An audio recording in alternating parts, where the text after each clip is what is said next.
Hello everyone, আজকে ছিল শনিবার। গত রবিবার আঁকার ক্লাস কামাই হওয়ায় সেই ক্লাসটাই আমি আজকে ওদের করিয়ে দিচ্ছিলাম। তো সবাই আসেনি যদিও।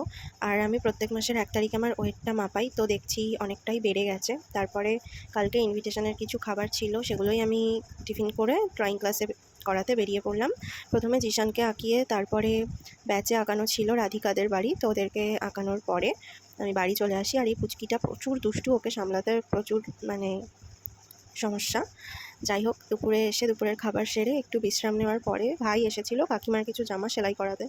তো তারপরে আমরা চা খেয়ে আমি আর মা একটু বেরিয়ে যাই বাজারে। বাজারে কিছু কাজ ছিল, বাজারে গিয়ে আর কোনো ভিডিও করা হয়নি যদিও। আজকে আমার ড্রেসের সাথে নেল পলিশটা খুব সুন্দর ম্যাচিং হয়ে গেছে, আর দেখতে এত সুন্দর লাগছিলো আমি নিজেই বারবার দেখছিলাম। আজকে আইব্রোও করিয়েছি, কারণ সামনে আমার কটা ইনভিটেশন আছে। এই জিনিসগুলো কিনেছি। আর তারপরে একটু কফি বানিয়ে আমি আর মা দুজনে মিলে একটু খেয়ে নিলাম কুরকুরে দিয়ে, আর গল্প করছিলাম। বাবাও ছিল। তারপরে আমি ব্লাউজ দিয়েছিল, সেগুলো করছিলাম। ব্লাউজটা কমপ্লিট করে নিয়ে রাতের খাবার সেরে